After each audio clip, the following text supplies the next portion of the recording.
Աննախադեպ ձեռքբերում Երևանի պետական համալսարանի և գիտական հանրության համար Մայրբույի ամսագիրն ինդեքսավորվել է Scopus գիտատեղեկատվական հեղինակավոր շտեմարանում։ Այսպես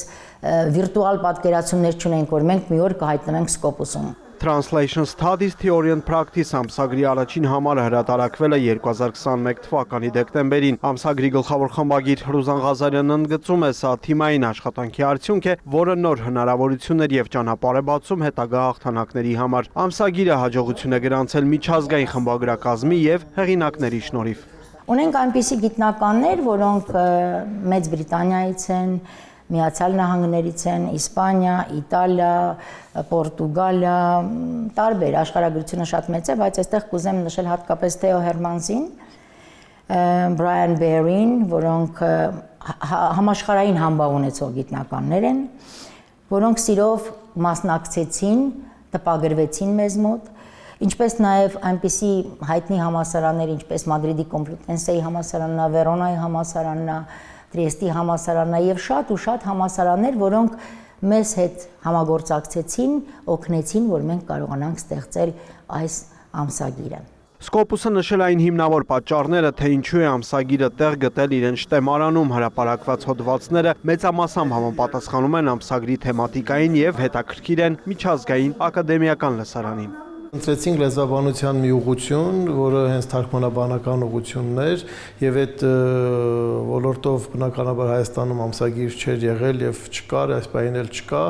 եւ նաեւ աշխարհում ուսումնասիրեցինք, որ միջազգային այդ հարթակներում, շտեմարաններում այդ ուղղությամբ ամսագրերը քիչ են, բայց տպագրվող կամ այդ ուղղությամբ զբաղվող հետազոտողները շատ են եւ հարթակ է պետք ստեղծել։ Միջազգային ամսագրեր կան, որոնք տասնյակ տարիներ հրատարակվելով չեն կարողանում ինդեքսավորվել Scopus-ում, ԵՊՀ ամսագրին հաջողվեց դա անել տպագրվելուց կարճ ժամանակ անց։ Առաջին կարևոր, բայց ոչ վերջին հաջողությունը։ Երևանի պետական համալսարանն աշխատանքներ է կատարում այլ ամսագրեր եւս միջազգային հեղինակավոր շտեմարաններում ընդգրկելու ուղղությամբ։ 4-5 ամսագրի հետ աշխատում ենք մեր հենց հրատարակչությունում, դրանցից մեկը սպասման ցուցակում է, այսպես ասած, Journal of Sociology,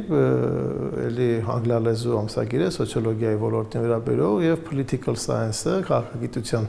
ուղղվածությամբ ամսագիր, որը նաև ուրեմն ներկայացված է Web of Science-ին,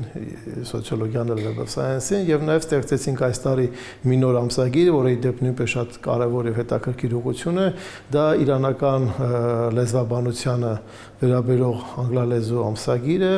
Scopus-ում ընդգրկվելու համար ամեն ամիս դիմում են մի քանի հազար ամսագրերի խմբագրություններ, ընտրվում են տասնյակները։ Երևանի պետական համալսարանի ամսագրում հրապարակված հոդվածներն այժմ հասանելի կլինեն աշխարհի առաջատար գիտնականներին ու գիտահետազոտական կառույցներին միջազգային հարթակներում բարձրացնելով Երևանի պետական համալսարանի եւ Հայաստանի գիտական մտքի ճանաչելիությունը։ Գիտական չափելիության միակ կարելի ասել մեթոդը աշխարհում այսօր դա գիտական հոդվածներն են միջազգային գրախոսվող ամսագրերում։ Եվ այդ տեսանկյունից ԵՊՀ-ն վերջին տարիների ընթացքում մեծ աշխատանքներ է տարել այդ ուղղությամբ, ինչի արդյունքը մենք տեսանք նախորդ տարի, երբ ունեցանք առավել քան 50%-ով աճ միջազգային գրախոսվող ամսագրերում հրատարակված հոդվածների իմաստով, եթե 2023-ին մենք ունենք մոտ 400 հոդված, ապա 2024-ին արդեն այդ թիվը հասել է 650-ի։ ԵՊՀ ռեկտորը կարևորում է օտարալեզու, մասնավորապես անգլերեն հրատարակվող գիտական հոդվածները։ Կարծում եմ նաև հնարավորություն կա հայկական, եթե ունենանք լավ հայերեն լեզվով տպագրվող ամսագրեր, դրանք եւս ներառվեն Scopus-ի կամ Web of Science-ի ինդեքսներում, բայց այստեղ կարևոր է գիտության միջազգայնացումը։ Եթե մենք ուզում ենք ունենալ հայտնի գիտնականներ, եթե մեր արդյունքները մրցակցային են միջազգային գիտական շուկայում, ապա մենք պետք է տպվենք այն լեզվով, որը ընկալելի է բոլորի համար, եւ այդ լեզուն այսօր անգլերենն է, եւ այդ տեսանկյունից այն գիտնականը, որ իրեն ուզում է դիրքավորել ոչ թե լոկալ հայկական միայն զուտ շուկայի գիտնական, այլ նաև ամբողջ աշխարհի գնալ տարբեր երկրներում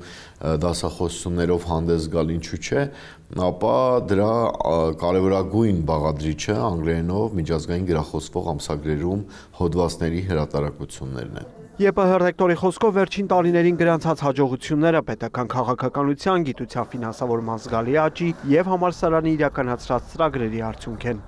Ռուր Մկրտչյան, Արտակ Գևորգյան, լուրեր